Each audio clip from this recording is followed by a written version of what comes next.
विधानसभा चुनावों से ठीक पहले दिल्ली हाईकोर्ट ने अरविंद केजरीवाल के सामने बड़ी मुश्किल खड़ी कर दी।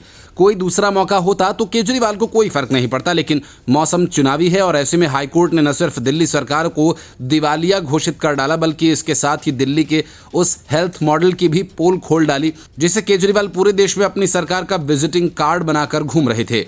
चीफ जस्टिस मनमोहन और जस्टिस तुषार राव गेडेला की बेंच ने कहा कि ये कितना अजीब है कि दिल्ली सरकार केंद्र की सहायता स्वीकार नहीं कर रही है, जबकि उसके पास अपने हेल्थ केयर सिस्टम के लिए कोई पैसा भी नहीं है। कोर्ट ने राज्य सरकार से कहा कि आपकी राय में अंतर हो सकता है, लेकिन इस मामले में आप सहायता लेने से क्यों इनकार कर रहे हैं? आपके अस्पतालों में कोई भी मशीन काम नहीं कर रही क्योंकि वास्तव में आपके पास उन्हें चलाने के लिए पैसा नहीं है।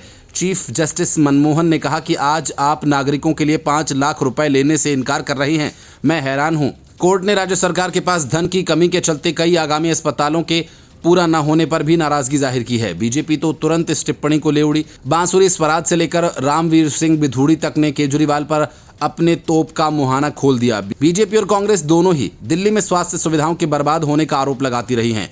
अब कोर्ट ने उनकी बातों पर मुहर लगा दी है। अब चुनाव में आम आदमी पार्टी जब स्वास्थ्य सुविधाओं के नाम पर अपनी तारीफ करेगी तो लोगों का भरोसा उस पर नहीं होगा। आयुष्मान योजना का विस्तार हर दिन हो रहा है। दिल्ली सरकार ने 2020-21 के बजट भाषण में इसे लागू करने की बात की थी, लेकिन बाद में वो इससे मुकर गई। बांसुरी स्वराज का कहना है कि आयुष्मान योजना में खर्च होने वाली राशि का अनुपात 60-40 का है, यानी 60% पैसा केंद्र सरकार देगी और 40% पैसा राज्य सरकार को देना होगा। अरविंद केजरीवाल आरोप लगाते रहे हैं कि इस योजना में भारी भ्रष्टाचार है, इसलिए वे इस योजना को दिल्ली में लागू नहीं कर रहे। लेकिन हकीकत यह कि केजरीवाल के पास राज्य का हिस्सा देने के लिए फंड नहीं है।